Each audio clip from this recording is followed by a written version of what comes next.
Donc maintenant, un good morning. Un good morning, on l'appelle comme ça juste parce que c'est le nom en anglais. Il y a différentes versions d'un good morning. Souvent, le monde va mettre directement une barre sur le cou pour le faire.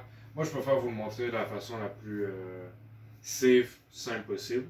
Donc, en fait, c'est un mouvement de hanche, premièrement. On va commencer par le faire comme ça, on faisait un échauffement. Mettez vos mains sur vos hanches comme ça. Vous pouvez fléchir un peu vos genoux. Vous pouvez garder vos genoux droits, mais honnêtement, je ne le recommande pas parce que ça va être trop difficile pour descendre à cause que c'est un manque de flexibilité dans votre ischio-jambier, la hamstring. Ça va être difficile à faire. Donc, pliez un petit peu les jambes. Approchez vos pieds environ un petit peu plus étroits que vos épaules, right? Fait pas directement droit, un petit peu plus étroit que vos épaules. Je vais mettre de côté. C'est ce qu'on fait, c'est qu'on se penche comme ça.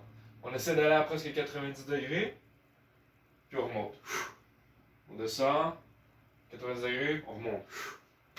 Comme vous pouvez le voir, mon dos est droit. Je penche pas de même. Là. Je suis pas comme ça quand je fais le mouvement. Ça, c'est dangereux parce que si vous commencez à le faire avec un poids, vous allez vous blesser. C'est aussi une très bonne façon de commencer à apprendre à pouvoir faire un deadlift éventuellement.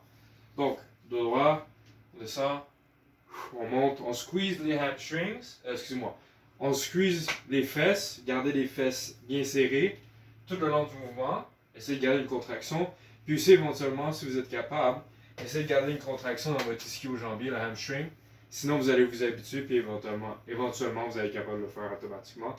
Mais tout le long, vous essayez de garder une tension dans vos fesses.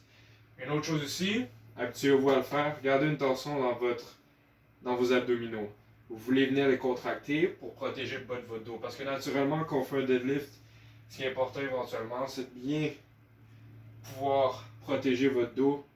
Parce que c'est la meilleure façon de se blesser le dos, c'est d'exemple, mal forcer les abdos, avoir le dos rond, puis puis pas bien contracter vos fesses. Donc, encore un autre 4. 1, 2, 3 et 4.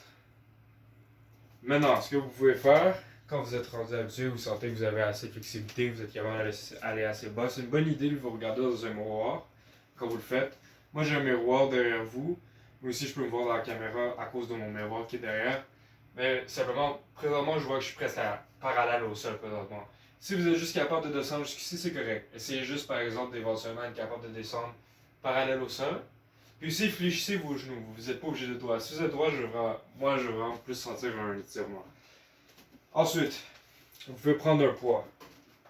Vous avez le choix. Il y a du monde qui préfère avoir les poids sur les épaules comme ça en le faisant. Donc, exemple, vous gardez vos poids ici comme ça. Ensuite, vous descendez comme ça. Vous devez les garder bien stables, par exemple. Malheureusement, moi, je trouve que c'est inconfortable. Je préfère y aller en gardant mes poids comme ça, comme si je faisais un deadlift. Ça vous pratique pour éventuellement le faire. Donc, on laisse les poids descendre. On remonte. 1. Vous les gardez vraiment proches de vos corps. Vous n'avez pas, envoyez-les pas devant vous. Ça vous fait forcer pour rien. Le but, c'est juste de mettre un poids pour rendre l'exercice un peu plus difficile. Donc, on descend, on les garde proches de vos genoux, de vos tibias, je veux dire. On remonte. Même chose. Dos droit, on squeeze les fesses, squeeze les abdominaux. Prends ton temps. Moi, je vais quand même rapidement parce que je suis habitué de plus avoir une force explosive pour bien échauffer mes fesses puis mes ischio-jambiers. Mais vous pouvez prendre plus votre temps. Donc, exemple, on descend tranquillement. 90 degrés. On remonte. Descend. On remonte. Ça